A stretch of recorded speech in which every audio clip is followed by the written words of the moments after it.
دغه برید شاوخوا شپې څو بجې واقع سو او تخمیناً موږ خو ویده وو په خواږه خوب، خو کله چې راپاڅېدلم د غرمبارې غږ مې واورېد، وقوع مې وکتله چې راغلم بیرون تخمیناً 12 بجې د شپې وې او دا ټول په خواږه خوب باندې ویده وو. نو بس جریان تاسې خپله وینئ چې د ملکي کسانو کور یې په نښه کړی دی او خواو شاته ټول کورونه ړنګ شوي دي او په دغه کور کې تقریبا 3 دانې شهیدان دي، یوه سیاسره زخمی ده پکې او نوره خو توره شپه ده، موږ ته جزئیات معلومیږي نه او زخمیان امکان لري شهیدان امکان لري په نورو کورو کې هم واوسي. د موږ د کورنۍ جریان خو دغه شی دی چې دغه کورنۍ د موږ خپله د تره مسیمې دي.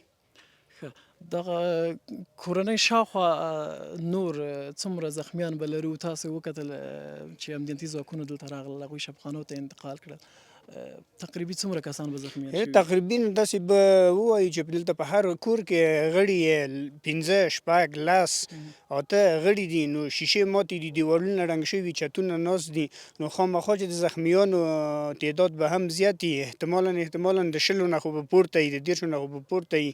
نو موږ د داسې خلکو د داسې رژیم د داسې مسلمان په مسلمانۍ باندې موږ والله نه پوهېږو څه ورته ووایو چې مسلمان هم وایي ځان ته او په دغه رقم تکړه نیم ترسره کوي. بیا د ملکي په کور باندې دغلته پوځي اډه، دلته پوسته، دلته کوم قرارګاه، دلته کوم نظامي ځای، هېڅ شی هم نشته دی.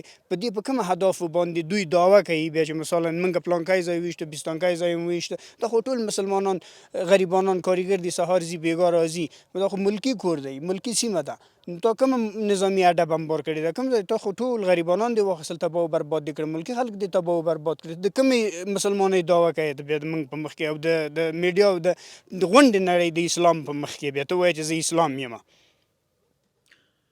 بالکل د روژې مبارکه میاشت د جمعې شپه شاوخوا 12 بجې دغه سیمه چې تاسو په تصویر کې ګورئ، دغلته شاوخوا نور کورونه هم په مکمله توګه ویجاړ شوي دي. په دغه کور کې 4 نفره ول، له 4 نفرو نه یوه ښځه هغه هم په شفاخانه کې په زخمی حالت کې پرته ده، 2 شهیدان او یوه ښځه بله هم شهیده سوې. دا د پاکستاني رژیم هغه ادعاوې چې دوی کوي، هغه اسلامیت دعوا چې دوی کوي، نو واقعا چې ډېر خواشینونکي دي. دلته ټول ملکي وګړي دي،